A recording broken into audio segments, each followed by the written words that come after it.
Mirë se po riktheheni në Llafe Grash. Ky epizod është një epizod special, sepse ne, nëse e mbani mend episodin e fundit, kemi thënë që kemi kryer sezonin e tretë të Llafe Grash, mirë po ja po vinë ca epizoda shumë speciale dhe normalisht edhe i ftuari është shumë special. Kam sot në tetov Mira Kazhanin. Do thoni ju si erdhi Mirat e ti, as unë vetë nuk e di, do na tregoj ajo vetë. Mirë se erdhe në tetov. Me makinë erdha. Me makinë erdhe. Mirë se të gjeta, po sidomos erdha me dashuri, sepse doja të vija. Ka qenë një nga dëshirat e mia që të mos mungoja dhe të mos e shtyja, mos të vonohesha. Mos vonohesha për të ardhur tek shqiptarët në Maqedoninë e Veriut, sepse e besoj që janë fibra e identitetit tonë kombëtare dhe për te i kësaj unë marr aq shumë mesazhe nga shqiptarët që jetojnë në Tetov, në Strug, në Orë, realisht më prekin edhe gjatë panajirit, që thua ti, erdhën shumë nga Struga, kishin marrë rrugën dhe vetëm kur shikoja që Struga, në një moment duhet kisha bërë një reels në fakt me Strugën. Kështu që ishte vënë vula që do të vija me se zbën. Më ftove ti dhe të thash po. Më the po, përse më the po? Unë me timen thash unë po e provoj.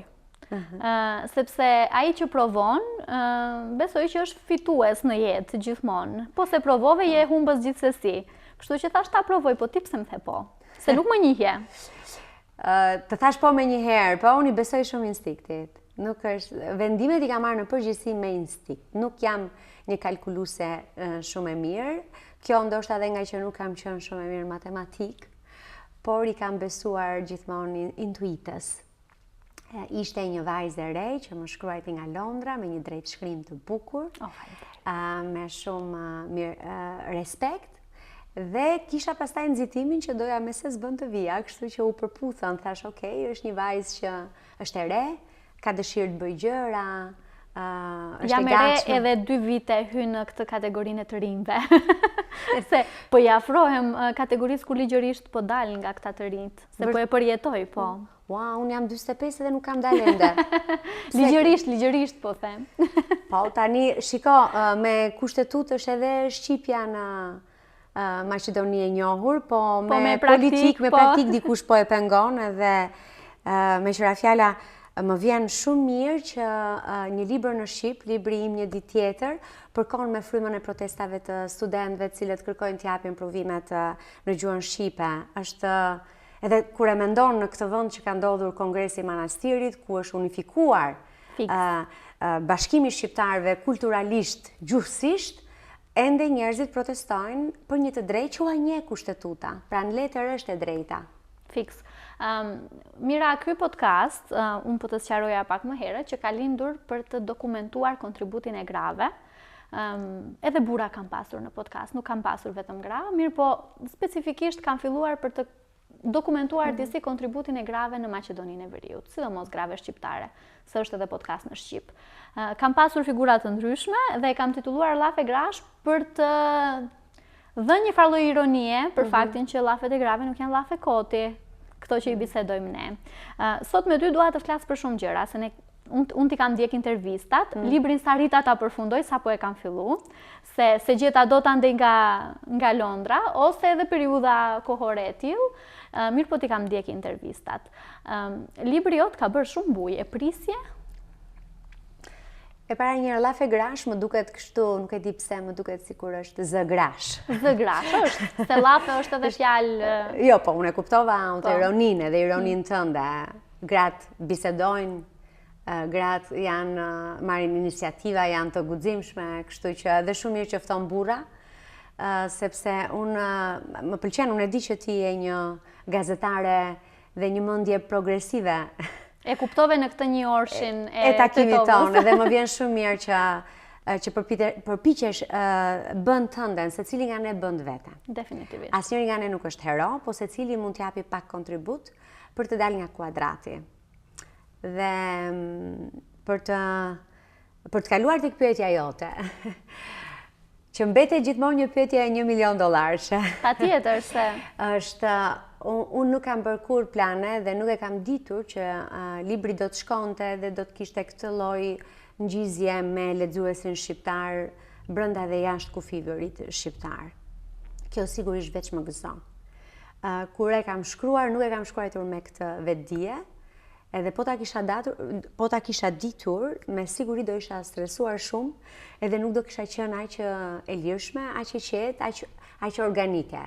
Po ndoshta për këtë të fundit, që njerëzit e lexojnë gjithmonë, unë e kam bindje këtë, që është një lloj sinqeriteti, lirësie që njerëzit e kanë gjetur aty, një lloj force, apo fakti që unë fakt prej natyre dhimbjen e marr seriozisht, po nuk e valvis si një flamur, domethënë nuk ka një viktim aty dhe njerëzit nuk duan të jenë viktima në jetë. Tani unë fiks se po të ndërpres, po mbëriva shumë pak të lexoj, po e pash që ti nuk e pozicionon veten si viktim.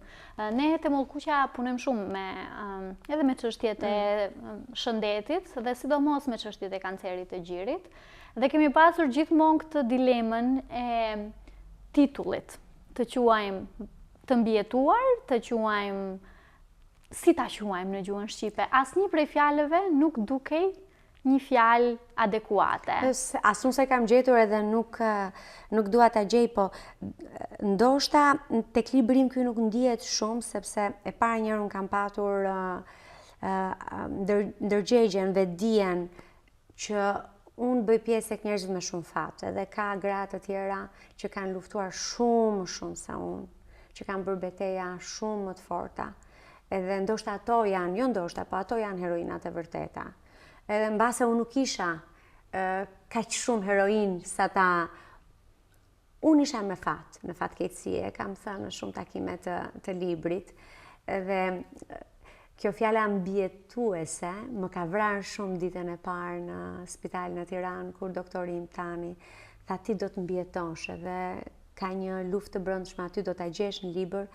Është një monolog i imi që ndërsa të gjithë lëviznin dhe flisnin për fatin tim, për jetën time, brenda nuk po e besoja që edhe unë isha një njeri si gjithë të tjerët. Unë mendoja që mund të flisja për dhimbjen e të tjerëve, por se nuk isha unë që do të flisja për dhimbjen time. Unë kam patur një plan, kam intervistuar disa gra që kanë bërë betejë me kancerin e gjirit. Ishe 7 aty? Po, graja 7 e librit tim. Dhe ka qenë një projekt në kokën time për të bërë një përmbledhje për këto gra mbijetuese, për këto gra që flasin shumë për jetën edhe forcën dhe kanë parë një gjë që nuk e shohin njerëzit në mbretërinë e të shëndetshmëve, por që pata fatin ta shoh dhe unë. Dhe kur unë gjenda aty që isha heroina e librit tim, nuk isha asnjë rrugë tjetër përveç se ta shkruaja dhe ta thoja. Unë do ta thoja gjithsesi. Do ta thoja historinë, nëse do ta kisha thënë me një libër, do ta kisha thënë me një podcast, do ta kisha thënë me një rrëfim, me një tregim, qoftë edhe në storin tim. Nuk do ta mbaja kurrë sekret, sepse unë besoj te tregimet, nuk besoj tek sekretet, edhe unë jetoj duke marrë tregime. Kur erdhi koha që unë tregoj, tash ky është tregimi im, por doja ta bëja seriozisht, doja ta bëja më të plotë, edhe thash okay, kjo është një mundësi.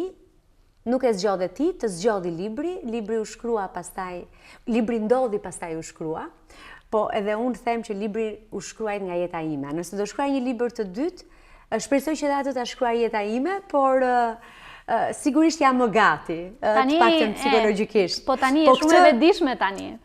E vetëdijshme se çfarë po shkruan, në kuptimin që më the që se prisje nuk e di si do perceptohet, kështu që e shkrove për vete. Këtë tjetrin shpresoj mos të bëhem profesioniste, vazhdoj të jem kështu pak naive, nëse mund të quhet e tillë. Unë dua të shkruaj realitetin e veshur me letërsi. Më pëlqen letërsia, e kam dashur shumë në një jetë paralele, me siguri do të kisha qenë një mësuese gjuhëletërsie. Je njeri i fjalës edhe ti. Besoj që të gjithë jemi njerëz fjalës, po disa e kthejmë në profesion, disa në vokacion, edhe një politikan është njeri i fjalës, pa fjalën, edhe një biznesmen, nëse nuk di të përdori mirë fjalën në një negociat të rëndësishme. edhe njeriu më i thjesht dhe i zakonshëm në këtë botë, nëse arrin të gjej fjalën e duhur, bëhet papritur njeriu i ditës, njeri i rëndësishëm. Kështu që fjalat, gjithë jemi të fjalës. Jemi, po megjithatë, unë te ti shoh një dashuri për fjalën, siç e shoh te vetja. Unë kam pas një profesor të mrekullueshëm dhe e përmend, ai e di këtë, profesori im i gjuhës shqipe në shkollë të mesme, profesor Xhelali, të cilin unë e kam maltretuar shumë me pyetja.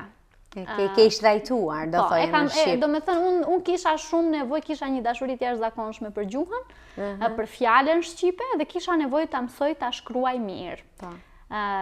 Këtë dashuri unë e shoh edhe te ti. Këtë dashurinë për fjalën se e përdorin, po jo gjithkush e do njësoj. Kam përshtypjen sikur edhe ti e do si unë. E dua shumë gjuhën shqipe, e dua shumë fjalën. Gjithmonë përpiqem të mos e lë librin, të vazhdoj të lexoj përkthime të mira apo letërsi të mirë shqiptare. Lexoj edhe në anglisht, sepse edhe anglisht jam duket gjuhë shumë e bukur, edhe ndoshta nga që është bërë kaq e përdorshme, po ka bukurinë e vet, edhe italisht jam duket e bukur dhe frëngjishtja. Çdo gjuhë ka atë bukurinë e vet, po njeriu do gjuhën e nënës, se ëndrat i shohim në shqip. Janë ca komunikime që janë. Mua më pëlqen ndonjëherë të përdor fjalë të gjyshes. Apo i rikthej, gjithmonë më shumë po rikthej fjalë që kam dëgjuar te gjyshrit e mi në fshat. Kam dhe unë një listë. Edhe aq shumë, madje ndonjë prej tyre përpiqem ta fus edhe në analizat e mia, shënimet e mia, apo edhe tek libri. Pra po i rikthehem rrënjëve, se më duken fjalë që ndoshta kur kam shkuar fillimisht në Tiranë, mendoja që ajo gjuha letrare ishte ajo që do më hapte dyer, dhe sigurisht është e rëndësishme sepse ne kemi rënë dakord, është rënë dakord e kanë vendosur disa të tjerë, mira për keq. Unë kam një dhimbje sigurisht për gegnishten, sepse mendoj që ka një ëmbëlsi, është amël. Për shembull, qumësht apo tamël, po tamël është më bukur. Tamël është dashni, është dashni. Këto shkurtimet e bukura, kështu që duke u rritur, duke patur më shumë besim te vetja, sepse kur jemi të rinj, jemi dhe të pasigurt dhe kujtojmë se edhe vlera jonë është dobësi. Tani më shumë jam rikthyer tek fjalët e rrënjëve të fëmia, i dua më shumë, i respektoj shumë më shumë dialektet. Kam dëshirë t'i dëgjoj. Vajza që më zbukuron mua, quhet Ujvara, dhe është tropojane. Unë nuk e flas dot, por nuk e ke iden sa shumë e shijoj kur ajo flet në dialekt. Jam kadek. Pra, më përpara ndoshta kam qenë e fiksuar pas gjuhës zyrtare. Pas asaj pjesës zyrtare. Tani gjithnjë më shumë më pëlqen të mos rri në kuti edhe Mua poezia më del në gegnisht, nuk më del në standarde. Ndoshta sepse është gjuha ime, sepse edhe në Tetofën e flasim. Po është gjuha jote, është gjuha jote. Kështu që edhe poezia del. Shiko, kemi Lazgush Poradecin që e ka aq të bukur në toskërisht, kështu që nuk është e thënë që çdo kush që kthehet te rrënjët e veta bën më të mirën. Edhe jeta po na mëson për ditë që e ndryshmja nuk është armiku jon. Përkundrazi, është një takim i ri, është një vlerë më shumë, edhe ne mund të, si është ajo shpreha, të kundërtat të rriqen. Po pse mos të rriqen të kundërtat? Pse në këtë botë me kaq shumë kundërshti? Tek e fundit, çfarë të sjell? Bota e ka provuar që nuk i sjell asnjë gjë të mirë. Megjithatë, bota vijon, gjithmonë do bëj sherr. Edhe sherri është gjithmonë mbetet interesant, por që të përmenda dashurinë për fjalën, sepse nëpërmjet fjalës ne të njohëm si mirë. A ti ke punuar shumë, mirë po nëpërmjet podcastit tënd, nëpërmjet librit tënd, ti mbrive te ne. Përmende një gjë që më bën përshtypje, sepse unë e kam bërë highlight te libri, sadopak që kam lexuar. The ne jetojmë në botën e të shëndoshëve dhe atyre të sëmurëve, nëse nuk gaboj. Po, të shëndetshmit dhe të sëmurët. Dhe të sëmurët. Janë dy mbretëri. Të bie njëherë të shkosh te tjetri. Ajo fiks e kam nënvizuar këtë sepse më la shumë përshtypje, sepse nuk jemi të vetëdijshëm për atë botën tjetër. Jetojmë në këtë të shëndetshme, pa qenë të vetëdijshëm që ka edhe një botë tjetër. Një gjë tjetër që më ka bërë përshtypje është fakti që ti ke lënë prindrit e tu jashtë. kësaj beteje. Unë prindrit e mi edhe për gjërat më të vogla, si lë dot jashtë? Si ja bëre? Shiko, aso nuk i lash plotësisht jashtë se i kisha në mendje, në zemër, në mungesë, se më munguan shumë. Po nuk ka qenë një zgjedhje e lehtë edhe nuk ka qenë një zgjedhje e dëshiruar, që nuk është se. Dhe ndonjëherë mendoj që nuk kam bërë aq mirë, sepse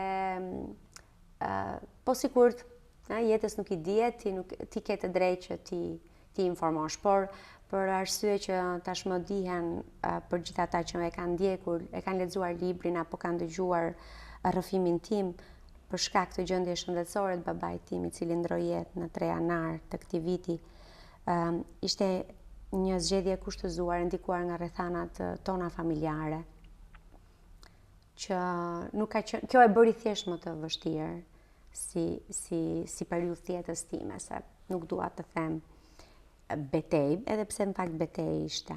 Ato 3 muaj kanë qenë betej, e kanë provuar shijen e betejës.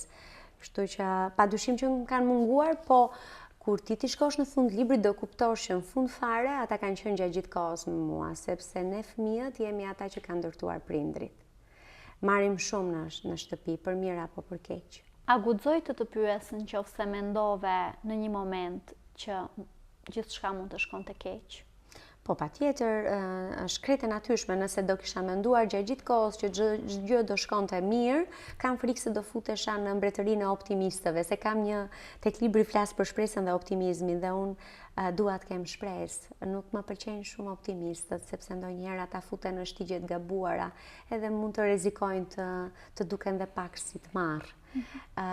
Jeta të do të kesh shpresë, edhe ti shohësh gjërat dhe ta pranosh realitetin. Kam frikë se një optimist ndonjëherë bëhet më shumë optimist se sa duhet dhe nuk pranon realitetin. Kështu që patjetër në atë rrugëtimi she të gjitha, asnjëri nga ne nuk është çdo ditë i sigurt për gjithçka. Edhe njerëzit që nuk kanë provuar të kalojnë në atë rrugë me shumë kthesa, dhe njerëzit që nuk janë sfiduar, le të themi, nga fati dhe nga jeta, dhe ata e mendojnë, të gjithë e kemi frikë të keqen, vdekjen, nëse e kishe fjalën për këtë. Po, sepse kam përshtypjen sikur ndonjëherë jetojmë, sepse nuk është vetëm sëmundja, vdekja është pjesë e jetës thonë. Kam përshtypjen sikur jetojmë pa e pasur parasysh këtë, pa e menduar shumë, pa e menduar të nesër me jetojmë sot për sot, po sidomos kur përballesh me një sëmundje, të vjen pak më afër. Patjetër, nëse ka një takim me zonjën e zezë, me atë portën e frikshme, është sëmundja, është ky moment.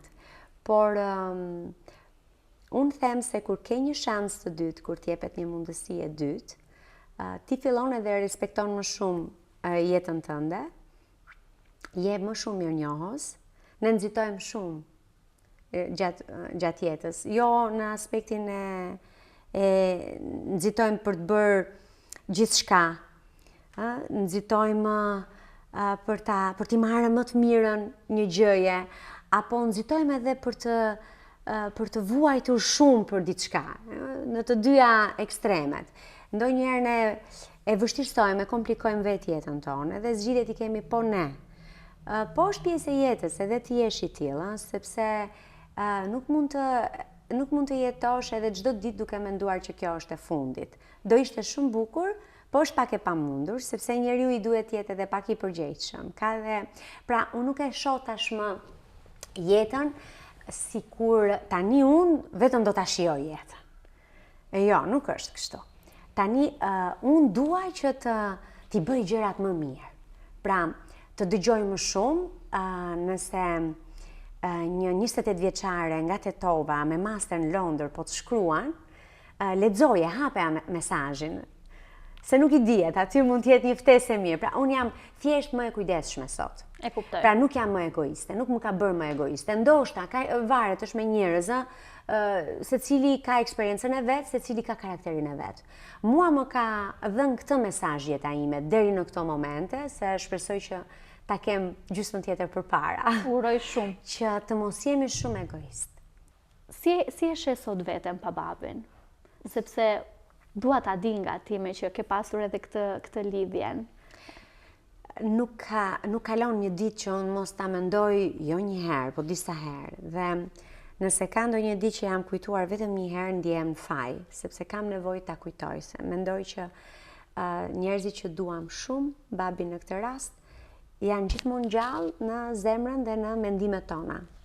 Kështu që përpiqem të komunikoj me të, t'i them, është një monolog pa zë, po në kokën time që po shkoj në Tetov, po shkoj në Strug për librin tim. Ditët e fundit të jetës ti ishte ditë e ngjeshur me aktivitetet e librit dhe unë çdo mbrëmje shkoja tek babi dhe i tregoja gjithë ditën time. I flisja sepse në fakt isha këshilluar dhe nga mjek profesionist që truri emocional vdes i fundit. Edhe pse nuk kanë më logjikën, humbin shumë sensin e kohës e të raporteve, kujtesa, neuronet vetëm vdesin, truri emocional është aty, e ndjen dashurinë, e ndjen atë që ti po i thua, kështu që e përqafoja, shkoja, i ndaja të gjitha gjërat e jetës time me të. Vazhdoj ta bëj dhe tani. Ka ditë që ja dal ta bëj palot, po ka ditë që nuk ja dal fare dhe mërzitem shumë dhe ndjem e vetmuar. Pyes njerëz të afërm që gjithashtu i kanë humbur prindrit dhe këta më me eksperiencë, disa vjeçare, thonë që është çështje eksperiencë edhe kjo, më thonë që me kohën malli bëhet më i madh, por ti fillon dhe adaptohesh, përshtatesh dhe mëson të jetosh me mungesën e ti. Pra e do atë në mungesë, të dhëmb ai në mungesë. Nuk e di si do jetë, se jam ende shumë herët për të folur për këtë, ende e përjetoj shumë edhe nuk është fare e lehtë, sepse jo se ishte babi im, por se gjithë prindrit janë të mirë. Po a ishte vërtet shumë i mirë. Një kolegja ime, Paulina, thot, është babaja ai që t'i jep krahët. Dhe mua më pëlqen shumë kjo.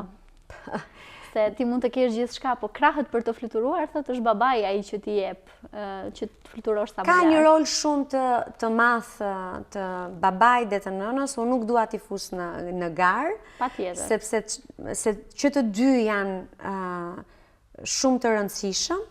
Tani që nuk kam njërin, e kuptoj që nuk ankorohem dot për atë tek mami. Mami ka vendin e vet, babai ka vendin e vet, dhe pastaj unë them që jemi ne që duhet të mësojmë të fluturojmë vet. Patjetër. Edhe të besojmë të fluturimi një herë, sepse duhet edhe të shohësh, edhe ta shijosh një fluturim edhe pastaj ta provosh edhe vet, sepse unë them që ti e the pak në fillim, bota është atyre që provojnë të guximshmëve.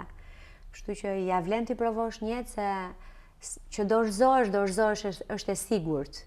Po është më e tmerrshme të mos bësh asgjë dhe të jetosh në mërzi. Ti jesh diçka neutrale, një gjë amorfe.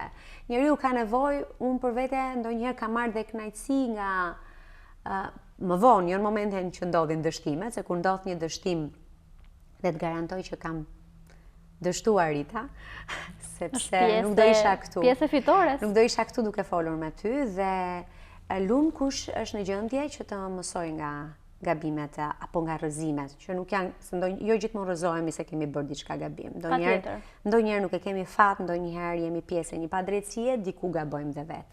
Në të gjitha rastet, nuk dua të përdor këto klishet ringriu me qaj, them unë, mërzitu dhe përpiqu t'i nxjerrësh ca leksione në heshtje, ca mësime të jetës. Se pastaj edhe ato, ka thënë Dostojevski, më jepni dhimbjet ju krijoj kryevepra, kjo të përshtatet edhe shumë ty, si shprehje. Lum kush di ta shfrytëzoj dhimbjen, them unë, sepse e imja për shembull ka prodhuar shumë poezi. Jo, unë mendoj që e para njërë kjo është një vërtet e madhe universale, gjithë shkrimtarët, unë nuk jam shkrimtare profesioniste, po të gjithë shkrimtarët profesionistë kanë shkruar dhimbjet e tyre. Në një formë apo në një tjetër kanë përdorur imagjinatën, talentin, penën, fjalën, çfarë të duash ti, por ata kanë shfrytzuar historitë e dashurisë, dhimbja gjithmonë ka një forcë më të madhe se sa lumturia, ndoshta se të thellon më shumë. Kështu që unë nuk kam asnjë kompleks edhe nuk kam se të bëj unë përjashtim nga një e vërtet e madhe universale. Nuk kam dashur ta shfrytëzoj dhimbjen time, ndoshta dhe ajo nuk ka dashur të shfrytëzoj mua, ka ardhur se dhimbja është mënyra se si ne reagojmë ndaj një problemi, ndaj një fatkeqësie. Dhimbja është shoqja jon, unë e kam shoqe dhimbjen në libër, e kam në jetë. Dhimbja shpesh është aleatja jon më e mirë, sepse ajo në fakt është sinjali i trupit që na thot apo i mendjes, i shpirtit, reago, të lutem, lufto. Kështu që fakti që unë e kam bërë publike dhe nëse unë dua të flas për dhimbjen, e bëj këtë gjë sepse mendoj që është shumë mirë ta ndash, sepse të gjithë kemi nevojë të ganxhohemi diku, si ato ganxhat e zinxhirit, të kapemi diku. Edhe historia ime, ta thash në fillim, nuk ishte aty edhe u bë publike edhe si një premtimi im i pathënë me audiencën time. Unë nuk mund të mbaja një sekret, pra nuk mund ta mbaja jetën time të paketuar në mënyrë perfekte, pa rrëzime, pa dhimbje, dhe jam aty një statuj që po pyet dhe po dëgjon dhimbjet apo lumturitë të tjerëve.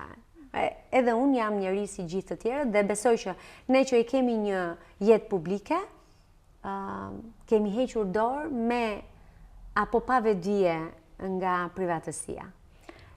Unë, dhe më thënë, ka disa gjëra që sigurisht janë private, nuk e gjej shumë të arsyeshme që çdo gjë e jetës time të jetë në Instagram dhe nuk ka pse të jetë, por nëse duhet flasim për gjëra që shoqëria ka nevojë të dëgjojë, ne duhet ta bëjmë. Mira, unë tentova me timen të lëviz në për ujrat e jetës tënde, le të themi kështu, thjesht ato që të paktën unë kisha prekur pak nga ekrani. Podcasti jot është një prej podcasteve më të ndjekura shqiptare. Gjithkush synon të jetë Mira Kazhani. E ke menduar ndonjëherë që do të vijë një moment i tillë kur gjithkush edhe jashtë kufirit të Shqipërisë do flasë për Mirën, do doj të jetë e Mira, do doj ta intervistoj Mira?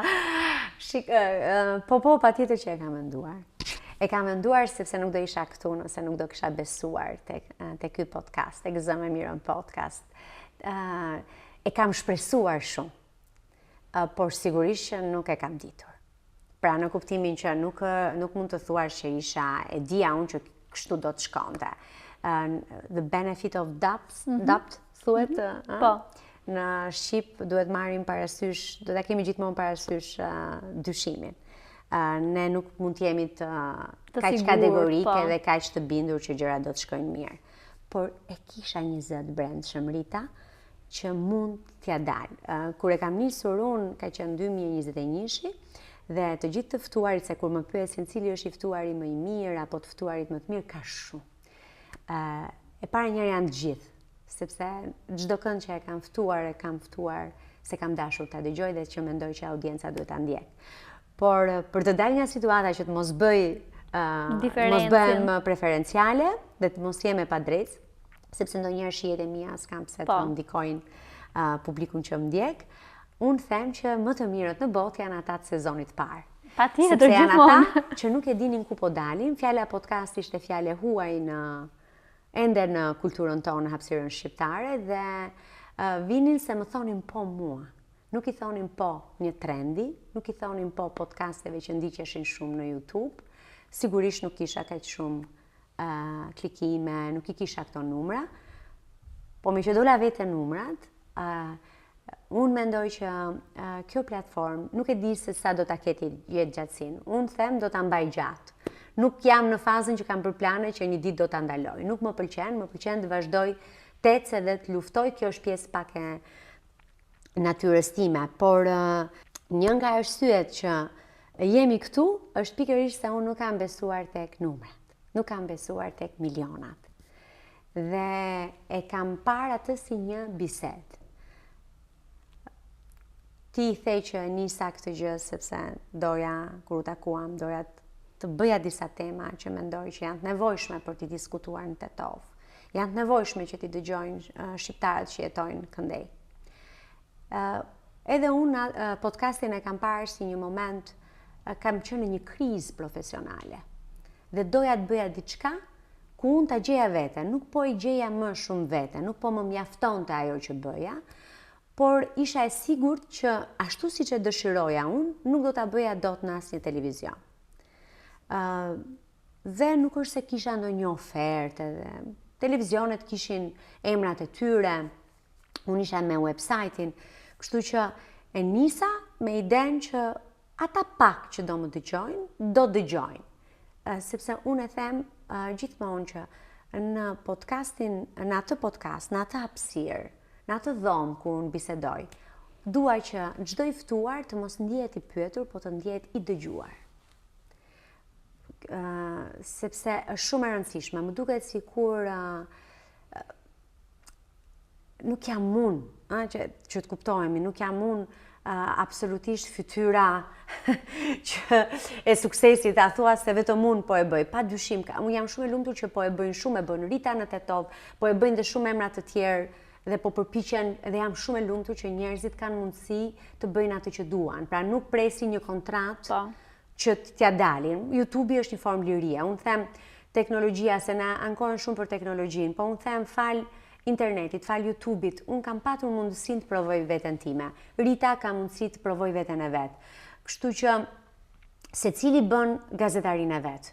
Unë besoj te kjo gazetari. Unë këtë dia të bëja, jam shumë e lumtur që kjo gjë funksionoi dhe fakti që njerëzit e ndjekin nuk është më një kompliment për mua.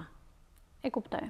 Absolutisht, nuk është, domethënë, fakti që dikush e gjen veten aty, mua kjo më gëzon, më ndihmon që të vazhdoj të jem në treg, sepse marr partnerët financiar dhe në fund fare për partnerët financiar ka rëndësi numrat.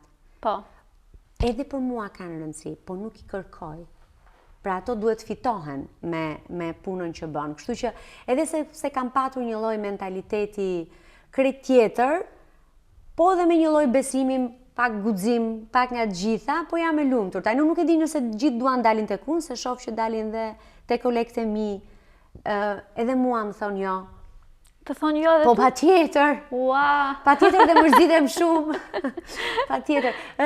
Se ma thonë shumë këtë, patjetër që më thonë jo, patjetër. Secili e di vetë, jo të gjithë, unë jam shumë e lumtur kur më thonë po, edhe njerëz figura që i kam me do e mos, por mërzitem nëse dikush nuk vjen dhe shkon diku tjetër, por prandaj kjo botë është kështu e bukur. Është e bukur, pastaj qelli ka vend për gjitha yjet. Ka, absolutisht. Një prej gjërave më të vështira ndoshta, unë kam filluar televizionin në vitin kur isha 22 vjeç. Ka qenë të mësohem të pranoj jon, sepse joja vjen shumë më shpesh se sa poja kur punon në televizion, se ti fton. Sidomos unë kam pas emision editore që ti ke nevojë. Kam bërë dhe unë emision editore, janë zbor. E di fjalën zbor? E di fjalën zbor. Mësohesh me jon. Madje kur ndonjë të thotë se ndihet keq që po të thotë jo, thotë më fal, të lutem, s'mundem. E kam shumë qejf, me shumë qejf, po s'vi dot, unë them, pse mërzitesh? Unë me jon tash jam mësu, kur më thon po, atëherë habitem. Ja, jot në fakt janë trajnerët më të mirë, edhe ata na kanë mësuar këmbguljen. Edhe unë kam marrë shumë jo. Por nga ana tjetër ka marrë dhe aq shumë po. Edhe përpiqem të jem mirënjohëse për gjithë botë. Edhe të jem kuptuese kur ka vend dhe me një mësim kur ka vend për disa jo. Se jo të gjitha jo të vinë për keqe, kupton, kështu që është pjesë edhe unë them jo. Edhe disa keq më vjen, sepse ka patur kishte shumë ftesa, sigurisht, është normale, është historia. Po e kam shumë problem këtë që ne në Shqipëri themi të bëhesh si parja kuqe. Po. Edhe nuk dua shumë, nuk besoj te teprimi. Dhe dua që pak edhe sak. Plus që unë e pranova ftesën tënde, sigurisht, sepse padyshim që ti shkon në një vend për herë të parë, është dhe një detyrë morale. Që të ndash një rrëfim kur ke një jetë publike apo kur ke një histori për të ndarë. Por nga ana tjetër pastaj, është libri, dhe unë e di shumë mirë që ajo joja nuk është e mirë, por kur e them vetë, përpiqem ta them me njerëzillëk. Sidomos vajzat e kanë shumë të vështirë të thonë jo. Unë ju them, unë mbaj leksione ndonjëherë me nxënësit e mi të... Është e vërtet kjo, është pak e grave e vajzave. Është edhe personale imja që ka qenë shumë vështirë të më thonë të them jo. Por unë të jam pafundësisht mirënjohëse që ti mua më the po. Dhe që kisha një bisedë me ty, ndoshta të gjithë duan të vinë te ti, po unë ti erdhe te unë, kështu që unë të falenderoj pafund. Është shumë kënaqësi të kemi në Tetov. Kam pafund mesazhe.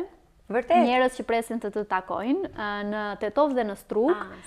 Struga ka ardhur shumë rastësisht. Unë postova këtë promovimin e librit tënd në Tetov dhe mora qindra mesazhe që më thonin përse jo në Strug. Dhe unë thash po përse jo mi mira në Strug. Edhe unë thash përse jo në Strug, patjetër dhe në Strug. Jo, ishte shumë kënaqësi dhe e shijova shumë bisedën me ty. Je një biseduese shumë e mirë. Faleminderit shumë. Nuk më duken llafe grash. Janë llafe me eksperiencë. Po, me shumë jetë brenda. U kënaqa vërtet shumë tek podcasti yt. Ta thash në fillim, është i pari që unë marr pjesë. Faleminderit shumë. Dhe të uroj shumë suksese. Nuk e di që s'është e lehtë të gjesh gjithmonë njerëzit e duhur për të folur për temat e duhura. Asgjë nuk është e thjesht, por pikërisht tek vështirësia qëndron edhe e bukura, edhe rrugët shkurt janë vërtet janë të lehta, po nuk sjellin asgjë. Ndonjëherë rrugës ti kupton që rrugët e gjata të nxjerrin më shkurt. Është më mirë të biesh rrugës së gjatë, është 100 herë më mirë. Babi im, dhe po e përmbyll me këtë, thot, rruga më e shkurtër është ajo që ti e di.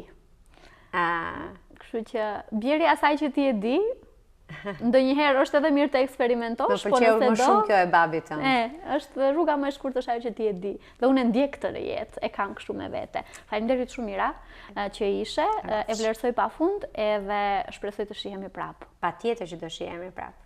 Shumë kënaqësi. Do vish ti në Tiranë? Do vi unë, e kam shtëpi të dytë. Po tani Tirana është shtëpia e dytë e gjithë shqiptarëve kudo që ndodhen. E vërtet është. Është kryeqyteti i shqiptarisë. E vërtet është. Na pret shumë mirë, na mungon shumë. Unë kur zbrita kësaj radhe nga avioni, thash, më duket sikur qielli është shumë lart. Më duket sikur më shhap bota kur zbrita në Tiranë. Po ishte prekse kjo. A shumë më duk, sikur në Angli, sikur e kam shumë afër qiellin, sikur është shumë zymë, sikur është. E di ti që sa herë që kthehem në Tiranë, edhe nga një udhtim traditor, se nuk është të bëj udhtime shumë të mëdha, do doja, por nuk është se koha premton, sa herë që kthehem në Tiranë Rita, unë nuk e di pse kam një ndjesi që jetoj në vendin me dritën dhe më të bukur, me aromën më të bukur, edhe nuk e kisha menduar këtë të qiellit lart, po më duket sikur po mbushe me frym, por unë mendoj që është përkatësia, është vendlindja. Absolutisht. Është vendi yt. Është absolutisht. Po Tirana është e bukur. E bukur është. E bukur është të gjithëve. Po, është. Mira, edhe një herë faleminderit. Do e mbyllim se ikëm. Mua më pëlqen gjithmonë të them deri herën tjetër, sepse asnjëherë nuk i dihet kur është hera tjetër. Mirupafshim.